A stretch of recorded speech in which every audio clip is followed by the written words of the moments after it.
এক জীবনে সবার কাছে ভালো হতে পারবে না, চেষ্টাও করো না কখনো সবার কাছে ভালো হওয়ার জন্য, কারণ সবার কাছে ভালো হতেই হবে এমন মাথার দিব্যি কেউ তোমায় দেয়নি।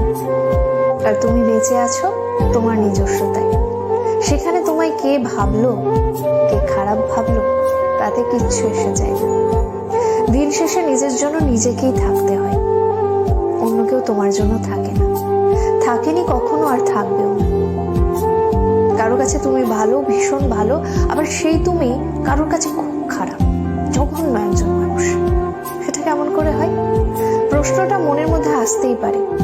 আসলে আমাদের কে ভালো ভাবছে আর কে খারাপ ভাবছে সেটা বিপরীতে থাকা মানুষটার মানসিকতার উপরই নির্ভর করে।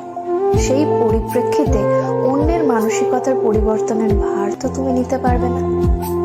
তাই তোমায় কে কি ভাবলো এই নিয়ে ভাবনা চিন্তাটা একটু দূরেই রাখো। খেয়াল করে দেখলেই বুঝতে পারবে তোমার কথা বলার ধরনে তোমায় কেউ বলবে বাহ বেশ মিষ্টি ভাষী, আবার কেউ বলবে কি ন্যাকারে বাবা। আবার কখনো তুমি যদি স্পষ্টবাদী হও, কেউ তোমায় বলবে প্রতিবাদী, কেউ বলবে ঠোঁট কাটা। আসলে পুরোটাই যে ভাবছে তার উপরই নির্ভর।